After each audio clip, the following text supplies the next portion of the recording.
Kata Syekh, aku akan memberikan nasihat sebagaimana yang telah dinasihatkan oleh Rasulullah sallallahu alaihi wasallam. Begitu juga yang telah disebutkan di dalam Al-Quran, yaitu takwa kepada Allah Subhanahu wa ta'ala. Allah tabaraka wa ta'ala amarna fil Qur'an al-Karim bil-taqwa. Qala Allah ta'ala, ya ayyuhalladzina amanu ittaqullah. Allah Subhanahu wa ta'ala telah memerintahkan kita sebagaimana yang telah disebutkan di dalam Al-Quran untuk senantiasa bertakwa. Di dalam Al-Quran Allah Subhanahu wa ta'ala berfirman, ya ayyuhalladzina amanu, wahai orang-orang yang beriman, bertakwalah kalian kepada Allah. Iltazimu ta'at Allah. Maknanya senantiasa melakukan ketaatan kepada Allah. Tetap di dalam ketaatan, melakukan ketaatan kepada Allah Subhanahu wa ta'ala. Di bait, di tariq, di amal, ayna kuntum. Nah, dimanapun kita berada, baik itu di rumah ataupun di jalan, bait, di amal, di tariq, ayna kuntum. Nah, baik kita di dalam rumah ataupun di jalan ataupun dalam keadaan kita saat kita bekerja, maknanya dimanapun kita berada, maka hendaklah bertakwa kepada Allah Subhanahu wa ta'ala. Di siang hari ataupun di malam hari. Nah, di waktu apapun. Dalam keadaan sehat walafiat ataupun dalam keadaan sakit, hendaklah kita bertakwa kepada Allah, takut kepada Allah. Dalam keadaan kaya maupun dalam keadaan miskin. لجميع الأوقات في جميع الأحوال في جميع الأماكن يجب على الإنسان أن يتقي الله. Di waktu apapun, dalam keadaan apapun, maka kita diperintahkan oleh Allah Subhanahu wa ta'ala untuk bertakwa kepadanya. Bagaimana cara kita bertakwa kepada Allah? بأداء الواجبات تكون بأداء الواجبات واجتناب المحرمات. Maka cara untuk bertakwa kepada Allah adalah dengan melakukan kewajiban dan meninggalkan yang Allah larang. وبما أن الإنسان ولد ولا يعلم شيئا كما أخبر الله تعالى في القرآن الكريم والله أخرجكم من بطون أمهاتكم لا تعلمون شيئا. وقد أمرنا بالتقوى، إذا لابد أن نتعلم ما هي الواجبات كي نؤديها كما أمر الله، وما هي المحرمات كي نجتنبها كما نهى الله تعالى عنها. Sebelumnya kita diperintahkan, disebutkan tadi sebelumnya, kita diperintahkan untuk senantiasa bertakwa kepada Allah. Bagaimana caranya? Yaitu dengan cara melakukan kewajiban dan meninggalkan hal yang Allah larangkan kepada kita. Nah, sebagaimana manusia itu tidak mengetahui apapun ketika mereka baru keluar dari perut ibu mereka. Nah, sedangkan kita diperintahkan untuk senantiasa bertakwa. Dan bagaimana cara kita untuk melakukan hal tersebut? Pastinya dengan cara mempelajari ilmu agama, sehingga kita mengetahui mana yang benar, mana yang salah, mana yang bisa mengantarkan kita bertakwa kepada Allah, mana yang tidak. فتعلم الواجبات والمحرمات فرض عين mengetahui perkara yang wajib dan mengetahui perkara yang haram. Fardu ain, maknanya wajib bagi setiap mukallaf. نتعلم الفرائض الواجبات بأدائها كما أمر الله، ونتعلم ما هي المحرمات لنجتنبها كما نهى الله عنها. Nah, kita mempelajari perkara-perkara yang wajib, perkara-perkara yang fardu. Dan sebagaimana yang Allah perintahkan kepada kita untuk kita melakukan kewajiban tersebut sesuai dengan tuntunan syarak. Begitu pula kita diwajibkan untuk mempelajari apa saja yang diharamkan oleh Allah terhadap kita. Itu dengan tujuan untuk kita tinggalkan. فالتزموا ذلك تفوزون في الدنيا والآخرة.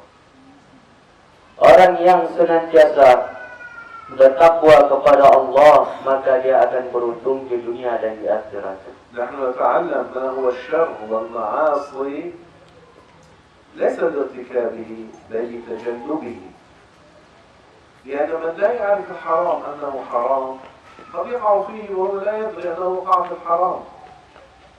كما قال بعض العلماء تعلمت الشر لا للشر لكن لتوقيه. فإن من لم يعرف الشر من الناس يقع فيه. Kita mempelajari perkara yang haram, mana saja yang dinamakan maksiat, itu semua dengan tujuan untuk kita hindari. Sebagaimana telah disebutkan oleh ulama, ta'allamtu syarra la li syarri. Saya mempelajari suatu kesalahan, kesalahan la li syarri, bukan untuk saya lakukan, lakin litawaqi, akan tetapi untuk saya hindari. Fa inna man lam ya'rif syarra, maka sesungguhnya orang yang tidak mengetahui mana saja keburukan tersebut, ya mungkin, maka akan mudah baginya untuk terjerumus dalam hal itu. وأنتم تعرفون أن أهم أمور الدين هي أمور العقيدة، ضروريات الاعتقاد. Nah, sebagaimana yang kita ketahui bahwasanya perkara yang paling utama adalah mengenal Allah Subhanahu wa Ta'ala.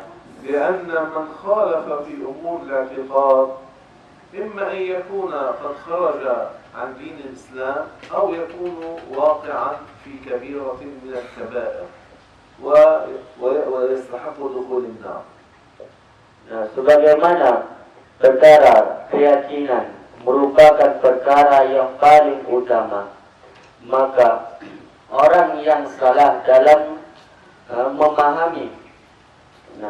memahami akidah tersebut, ada kalanya bisa menjerumuskan seseorang ke dalam maksiat, bisa juga mengantarkan seseorang ke dalam api neraka selama-lamanya. الصلاة لا تصح إلا من المسلم، كذلك أمر الصيام، كذلك أمر سائر العبادات. فلذلك الأمر كان أهم الأمور هو الإيمان بالله ورسوله. Nah, salat yang kita lakukan, puasa yang kita lakukan tidaklah sah kecuali dengan keimanan yang benar kepada Allah Subhanahu wa Ta'ala. Maka dikarenakan itu, perkara akidah, perkara keyakinan, perkara pengetahuan kita kepada Allah dengan pengetahuan yang benar merupakan perkara yang paling utama.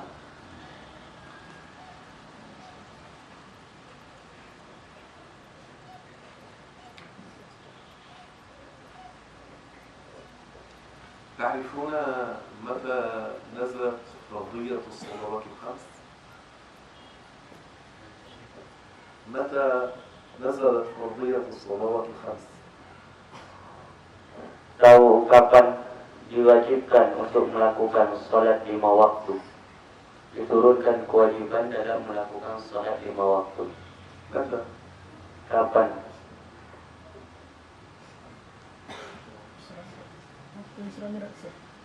بالنعم، في الإسراء والمعراج. متى كان الإسراء والمعراج؟ في أي سنة؟ Kapan terjadinya Isra? Pada tahun apa? Tahun atau bulan? Tahun di sana. في أي سنة؟ إيه؟ من يعرف؟ Kapan? الإسراء والمعراج Rajab. في أي وقت كان في أي سنة كان. هو 27 من رجب لكن في أي سنة؟ Pada tahun berapa? Di sana ti 71 Masehi. 71 Masehi.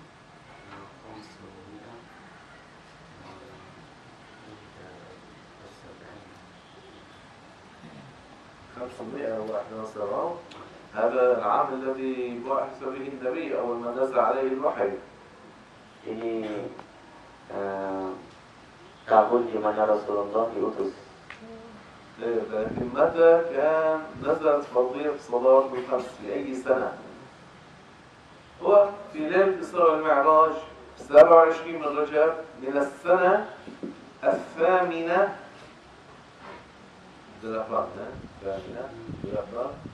من البعثة، يعني قبل الهجرة ب5 سنوات. 8 tahun sebelum Rasulullah SAW hijrah. Nah, disitulah diturunkan perintah untuk melakukan sholat. هذا ماذا يفيدنا؟ Nah, ini apa yang bisa kita ambil faedah dari sini? الصلوات الخمس مع علو مرتبتها وفضلها وعظيم شأنها نزلت في السنة الثامنة من البعثة، يعني هذه 8 سنوات من بدء الدعوة. أما كان الرسول يعلم الصحابة؟ بلى. ماذا كان يعلمهم؟ Sebagaimana salat merupakan ibadah yang mulia, ibadah yang utama, yang kita ketahui fadilahnya sangat luar biasa. Itu pun kewajibannya turun setelah Rasulullah SAW diutus. Mana sebelum Rasulullah hijrah, kapan tahun sebelum Rasulullah hijrah ke kota Madinah. Nah, disitulah diturunkan kewajiban atau perintah untuk melakukan salat. Nah, lantas sebelum itu apa yang diajarkan oleh Rasulullah SAW kepada sahabat-sahabatnya? ماذا كان يعلمهم؟ Apa yang diajarkan oleh Rasulullah? Nah, ketika itu كان يعلمهم توحيد الله. Nah, maka yang diajarkan oleh Rasulullah di saat itu adalah tentang mensucikan Allah. فمعنى لا إله إلا الله محمد رسول الله هذا نزل مع أول البعثة. Makna أنه dari لا أحد يستحق أن يعبد أن يتذلل له نهاية التذلل إلا الله وأن محمدا عبده ورسوله. makna daripada dua kalimat syahadat. Nah, ini telah diperintahkan atau datang dan disampaikan oleh Rasulullah SAW, diajarkan ketika Rasulullah pertama kali mendapatkan nubuwah, kenabian, diangkat menjadi seorang nabi.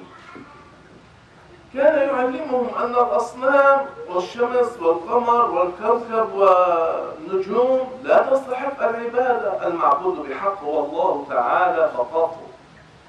Rasulullah SAW mengajarkan kepada sahabat-sahabat beliau ketika itu bahwasanya patung ataupun matahari dan yang lainnya tidaklah sah, tidaklah layak untuk disembah dan tidak boleh untuk dijadikan sebagai Tuhan.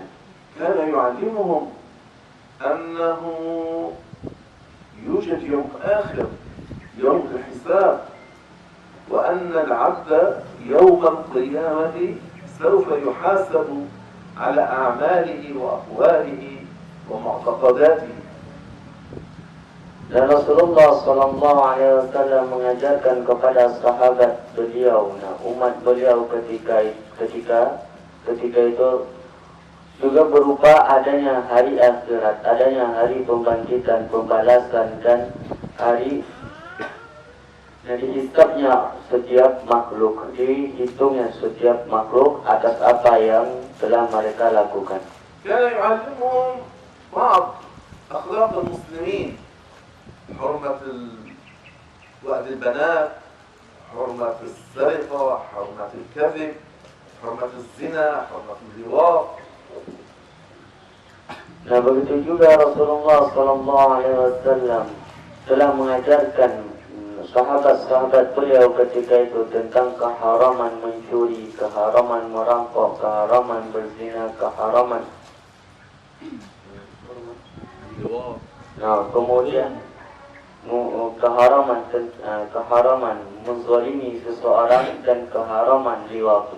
وقتل النفس التي حرم الله. Dan begitu juga Rasulullah mengajarkan kepada umatnya di saat itu keharaman tentang bunuh diri. مع علو رتبة الصلاة إلا أنها نزلت في السنة الثامنة من البعثة ولم تكن في أول الدعوة كما العمل بالتوحيد لا إله إلا الله محمد رسول الله. Nah, sebagaimana salat merupakan perbuatan yang mulia, itu pun Allah perintahkan. Nah, setelah Rasulullah diangkat menjadi Nabi dan sebelum Rasulullah hijrah ke kota Madinah, diperintahkan 8 tahun sebelum Rasulullah hijrah ke kota Madinah. Nah, akan tetapi yang pertama kali yang diperintahkan untuk diajarkan kepada sahabat adalah perkara-perkara tentang keimanan kepada Allah. Nah, yaitu tentang tauhid. الصيام متى نزلت فرضيته؟ صيام رمضان. Nah, puasa di bulan suci Ramadan kapan diwajibkan atau kapan turunnya kewajiban untuk melakukan puasa Ramadan?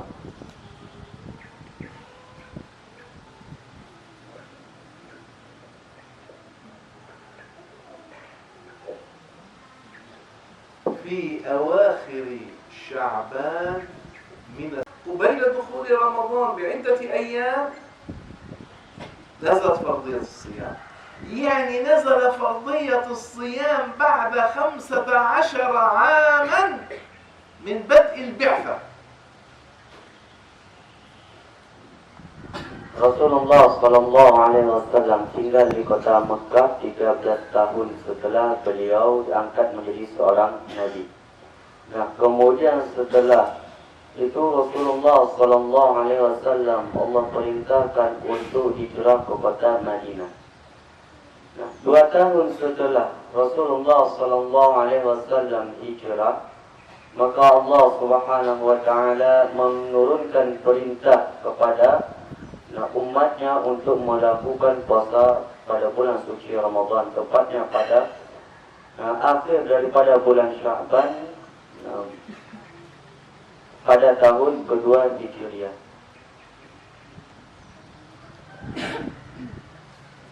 الزكاة متى نزلت فرضيتها؟ Nah, kemudian zakat kapan turun kewajiban untuk melakukannya, mengeluarkannya? بعد فرضية الصيام بشهر في أواخر رمضان من السنة الثانية من الهجرة نزل فرضية زكاة الفطر. Nah, نعم لكن بأواخر رمضان. Nah, zakat Allah Subhanahu Wa Taala wajibkan, turunkan kewajiban untuk dilakukan oleh umat Islam, yaitu pada akhir daripada bulan Ramadan, pada tahun kedua Hijriah juga. يعني بعد 15 عاما من بدء الدعوة من البعثة. Maknanya setelah Rasulullah Sallallahu Alaihi Wasallam diangkat menjadi seorang Nabi, sekitar 15 tahun barulah turun perintah untuk melakukan puasa, kemudian perintah untuk mengeluarkan zakat. الحج والعمرة متى نزلت فرضيتهما؟ Begitu pula dengan haji dan umrah, kapan kewajiban daripada haji dan umrah itu diperintahkan? في السنة السادسة من الهجرة. Diperintahkan, diwajibkan lakukan haji dan umrah itu bertepatan pada tahun ke-6 Hijriah setelah Rasulullah hijrah.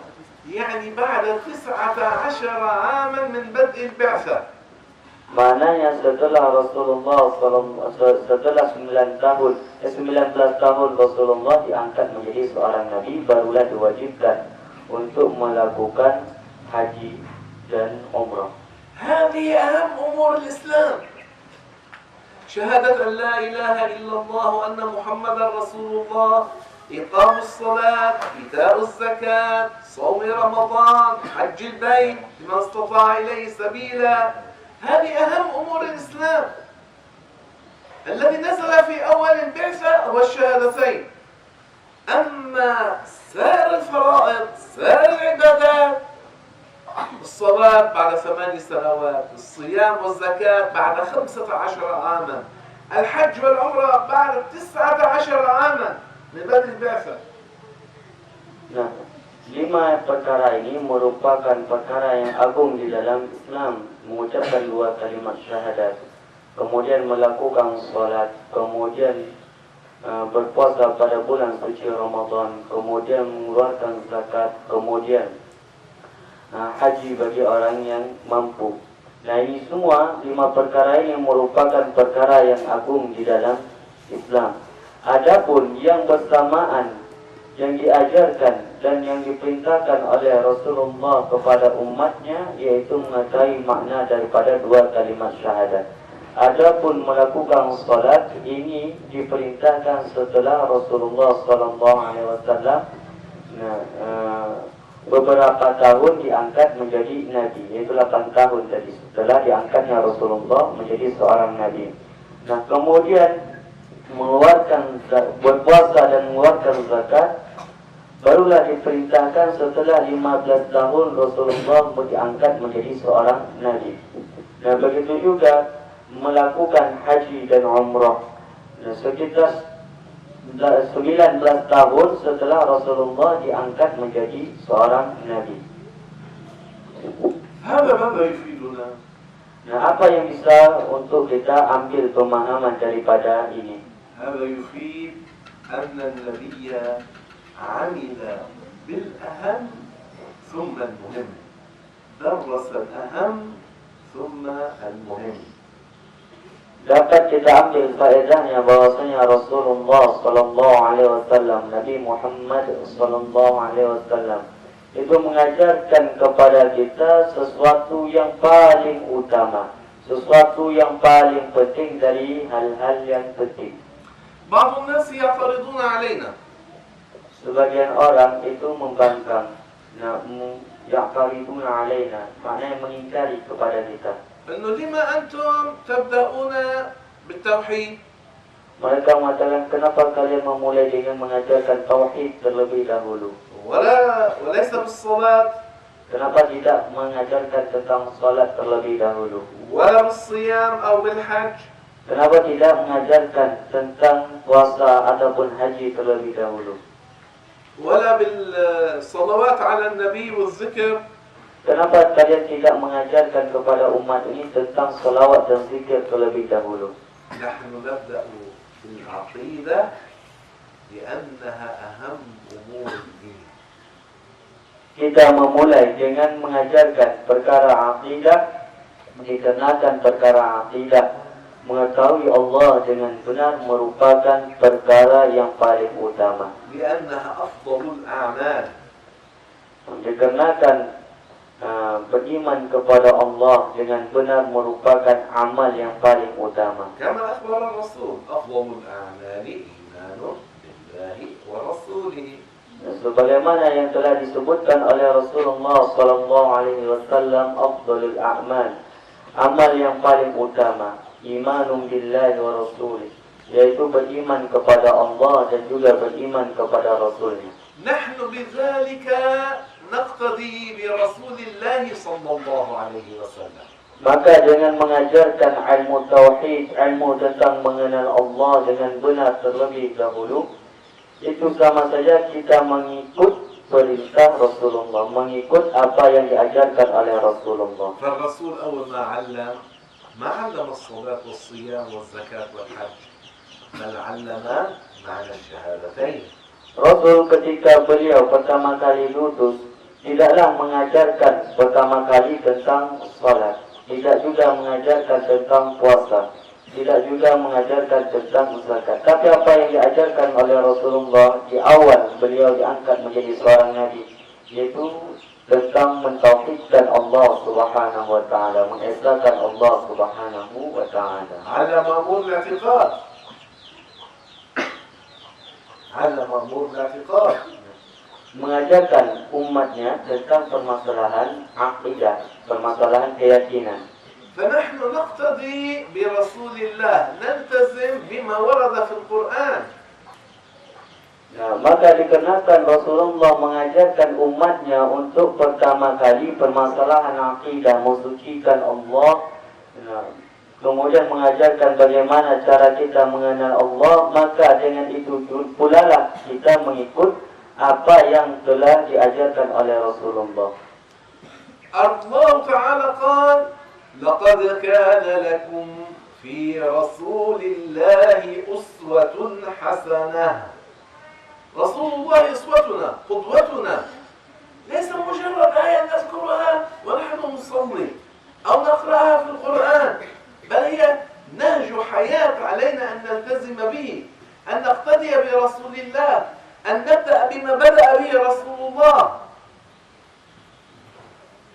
Dan sebagaimana di dalam Al-Quran Allah Subhanahu wa taala telah menyebut dan menjelaskan, laqad kana, maka sesungguhnya di dalam diri Rasulullah sallallahu alaihi wasallam terdapat suri tauladan yang baik.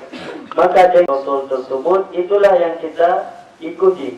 Apa yang dimulai oleh Rasulullah itulah yang kita ikuti. Bukan hanya sekedar ketika diucapkan nama Nabi lalu kita melakukan salawat. Bukan hanya sekedar itu. Nah, bukan hanya sekedar jikalau disebutkan nama Rasulullah lalu kita diperintahkan untuk salawat. Bukan hanya seperti demikian.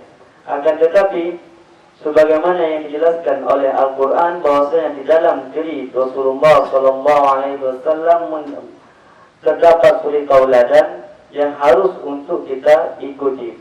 Rasulullah sallallahu alaihi wasallam dalam memulai mengajarkan umatnya, yang pertama kali diajarkan oleh Rasulullah yaitu tentang bagaimana kita menyembah Allah, bagaimana cara mensucikan Allah. Maka dari itu, kata Syekh, kita senantiasa mendahulukan perkara tauhid sebelum menjelaskan perkara yang lain.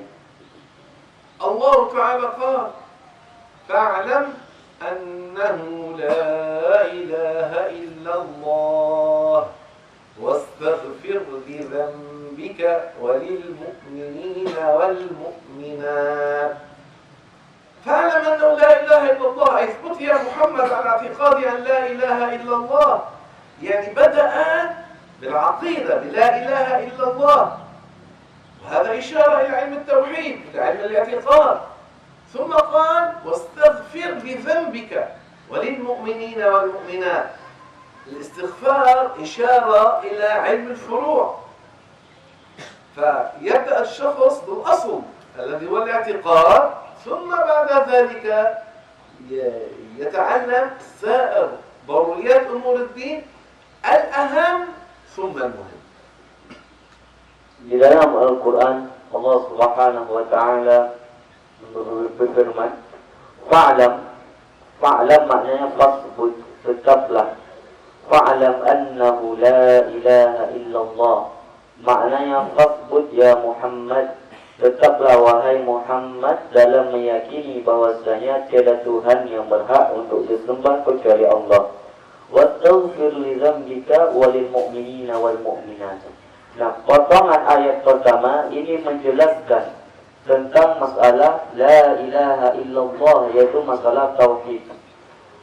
Nah, potongan yang pertama memberikan isyarat kepada kita, menunjukkan kepada kita bahwasanya ilmu tauhid merupakan ilmu yang pertama kali yang harus untuk diketahui, ilmu yang paling utama untuk kita pelajari.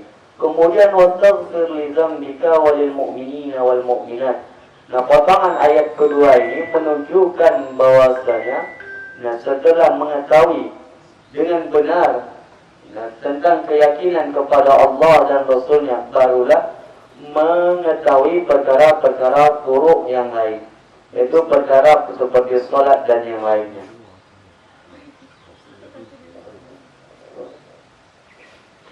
فنحن نقتدي برسول الله صلى الله عليه وسلم في كيفية الدعوة إلى الله، وهذا شيء نمدح عليه ولا نذم.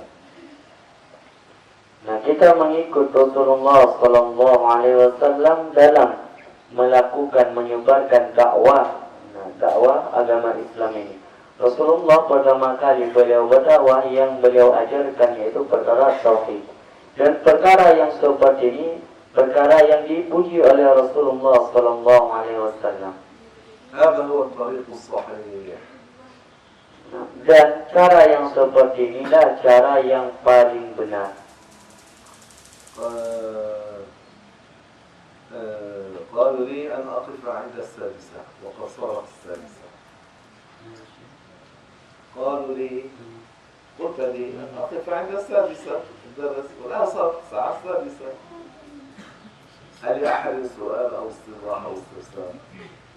Nah, dikarenakan Syekh tadi baru nyampe, jadi disuruh tadi cuma sampai jam 6 pas. Sekarang sudah jam 6 pas.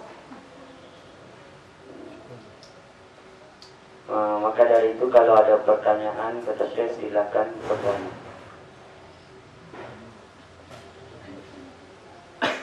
هل أحد السؤال؟ Ustaz, نعم. ingin saya bertanya